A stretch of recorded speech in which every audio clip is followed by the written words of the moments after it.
भाद्रपद महिन्याचा कृष्ण पक्ष सुरू झाला की चर्चा सुरू होते पक्ष पंधरवड्याची. पक्ष पंधरवडा शास्त्रीय भाषेत महालय आणि बोली भाषेत म्हाळाचा महिना.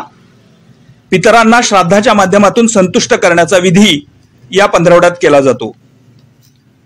सध्या कोरोनामुळे या सगळ्यावर अनेक बंधनं आहेत. वडिलांच्या मृत्यूतिथीला करायच्या या पक्षाची तिथी चुकली तर काय करावं? पक्ष करण्याचा अधिकार कुणाला आहे? पक्ष केला म्हणजे आई आणि वडिलांचे वार्षिक श्राद्ध केले नाही तरी चालते का? श्राद्ध पक्ष करण्यामागची धार्मिक भूमिका काय आहे? असे अनेक प्रश्न या निमित्तानं अनेकांच्या मनात निर्माण होत असतात. या पार्श्वभूमीवर या विषयाची माहिती देणारा हा खास रिपोर्ट.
महालय म्हणजेच पक्ष किंवा म्हाळ म्हणजे सगळ्या पितरांचे एकत्रित केलेले श्राद्ध असेही म्हणता येईल. वडिलांचे ज्या तिथीला निधन झाले त्याच तिथीला भाद्रपद महिन्याच्या कृष्ण पक्षात हा विधी करण्याची धार्मिक संकल्पना आहे. घरी किंवा काही तीर्थक्षेत्रांच्या ठिकाणी हा विधी केला जातो. आचमन, दर्भ व पवित्रक धारण, संकल्प, देव आणि पितरांना आवाहन, ब्राह्मण भोजन, पिंडपूजन आणि तर्पण हे क्रियाकर्म या विधीत केले जातात. वडील, आजोबा, पणजोबा, आई, आजी, पणजी, आईचे वडील, आईचे आजोबा, आईचे पणजोबा, काका, मामा, आत्या, मावशी, सासू सासरे, भाऊ, बहीण, गुरु आणि कुलगुरू यापैकी जे दिवंगत झाले आहेत अशा प्रत्येकांच्या नावानं भाताचा पिंड करून त्याची पूजा केली जाते. नंतर उपस्थित सगळ्यांनी पिंडाला काळे तीळ आणि तांदळाच्या अक्षता वाहून नमस्कार करण्याची प्रथा आहे. यावेळी महालय करणाऱ्याच्या वतीनं नमस्कार करणाऱ्या प्रत्येकाच्या डोक्यावर अक्षता टाकण्याचा प्रघात आहे. पाहूया या महालयातील विधींची ही एक झलक.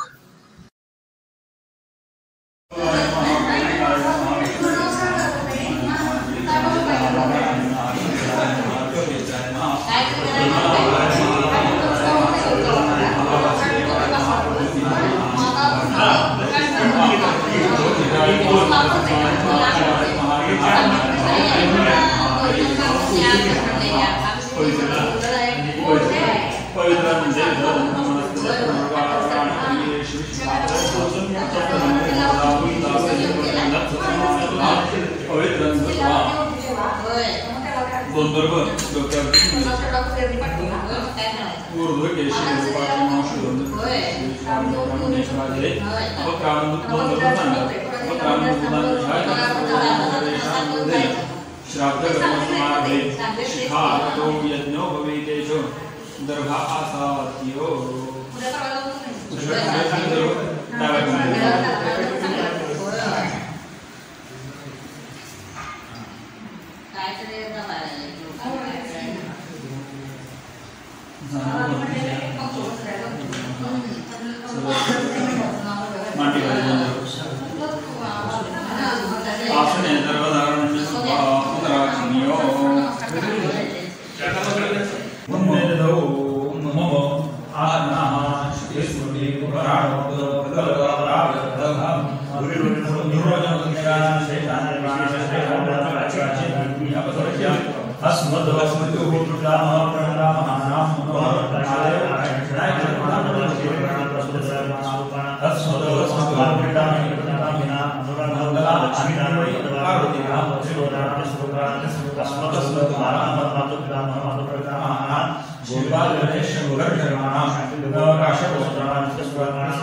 देवता नैवेद्यम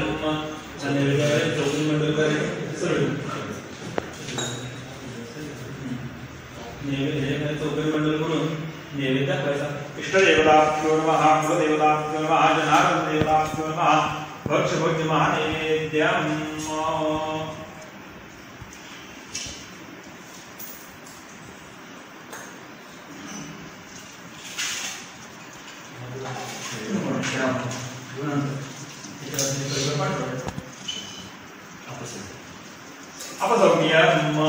तिळाचं पाणी डोक्यावर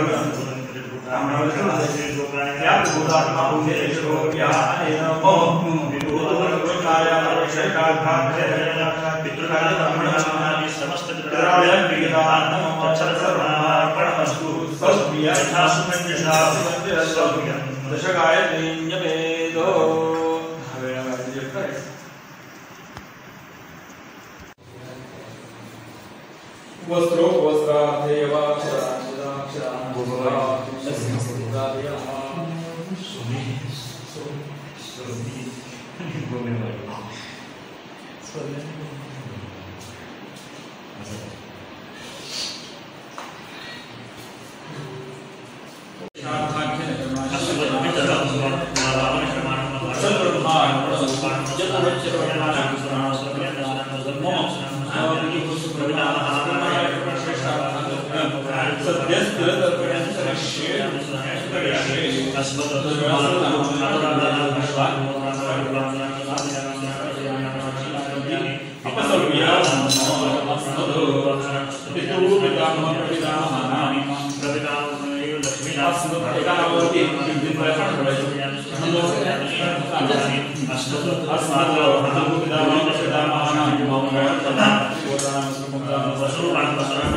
कोरोनामुळे सध्या या विधीवर बंधने आलेली आहेत.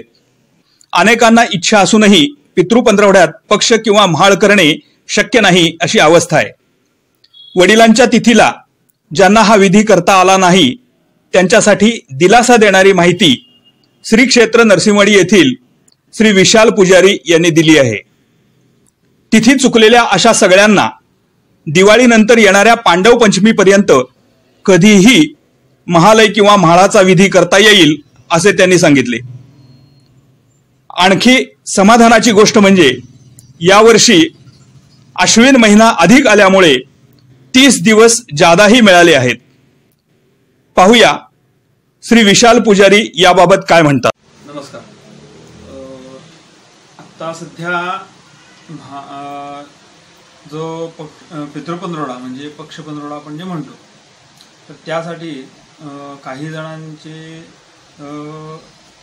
पक्ष किंवा श्राद्ध वगैरे राहतात किंवा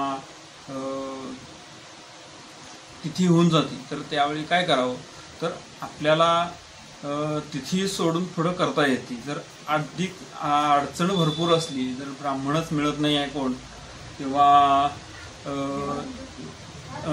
व्यवस्थाच काही होत नाही आहे त्या दिवशी तर त्या दिवशी जर आपल्याकडनं काहीच होत नसलं तर आपल्याला पांडव पंचमीपर्यंत करता येते. महालय जो आहे तो महालय आपल्याला पांडव पंचमीपर्यंत करता येतो. महालय किंवा म्हाळ वडिलांच्या मृत्यूतिथीला करतात. पण एखाद्याची आई गेलेली असेल आणि वडील हयात असतील तर त्यांना हे महालयाचे श्राद्ध करता येईल का, असा प्रश्न अनेकांच्या मनात आला असेल.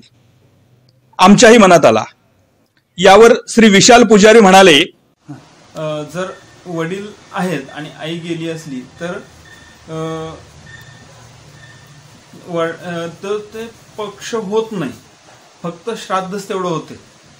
पक्ष आईंचं होऊ शकत नाही त्या दिवशी. वडिलांच्या पश्चातच ते फक्त श्राद्ध होते, त्यामुळं त्यांचं पक्ष होऊ शकत नाही. श्राद्ध असो की महालय असो, तुम्ही एकत्र कुटुंबात राहत असाल तर घरातल्या मोठ्या मुलानं किंवा धाकट्या मुलानं ते करावं असं सांगितलं जातं. स्वतंत्र राहत असाल तर प्रत्येक मुलानं केलं तरी चालतं असंही सांगितलं जातं. रोजच्या व्यवहारात आपण इतके गुरफटलेले असतो की ज्याच्यापासून आपली सुरुवात झाली त्या आपल्या पितरांचे आपणाला स्मरणही राहत नाही. वर्षातून एक दिवस आईचे, एक दिवस वडिलांचे आणि एक दिवस सगळ्या दिवंगत नातेवाईकांचे स्मरण करण्याचा खरं तर हा विधी आहे. पण 365 दिवसांपैकी 362 दिवस स्वतःसाठी असूनही हे 3 दिवस काढणं आता अनेकांना जड होत चाललंय. महालयात सगळेच येतात, मग फक्त तेवढंच करू असं सवड शास्त्रही काढलं जात आहे. तर काही ठिकाणी हे विधीच बंद केले जात आहेत. श्राद्ध पक्ष करायचं की नाही हा खरं तर ज्याचा त्याच्या व्यक्तिगत श्रद्धेचा प्रश्न आहे. पण धर्मशास्त्राच्या दृष्टीनं हे का करायचं हेही श्री विशाल पुजारी यांनी स्पष्ट केलं आहे. श्राद्ध आपल्या वडील, आजोबा, पणजोबा ह्या 3 पिढ्यांसाठी करावं. म्हणजे हे स्वतःसाठी ते नसून आपल्या पुढे वडील, आपला मुलगा किंवा आपल्या मुलगी असो किंवा नातू असो किंवा नात असो, ह्यांच्यासाठी हे श्राद्ध करावं की जेणेकरून त्यांचं व्यवस्थित पुढं कुठलंही काम अडू नये. म्हणजे शिक्षण असो किंवा त्यांची लग्न कार्य असो, ह्याच्यामध्ये कुठलंही काम अडू नये म्हणून हे श्राद्ध करावं. आपल्यासाठी ते काय नसते, आपल्यासाठी ते फळदायक आहे. फक्त ते मुलांच्यासाठी जास्तीत जास्त फलदायक आहे, आपल्यासाठी कमी फळ मिळते एवढाच विषय आहे.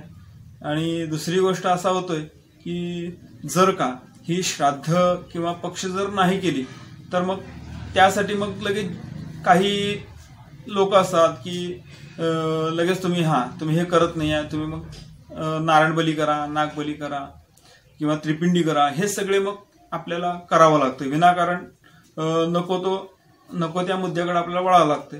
मग त्या 3 कशा आहेत की अन्नलोप, द्रव्यलोप आणि सर्वलोप असे आहेत. मग ते त्रिपिंडीसाठी मग हे सगळं कर बसावं लागतं. मग त्रिपिंडी न करण्याकरता मग तर मग हे श्राद्ध करावं.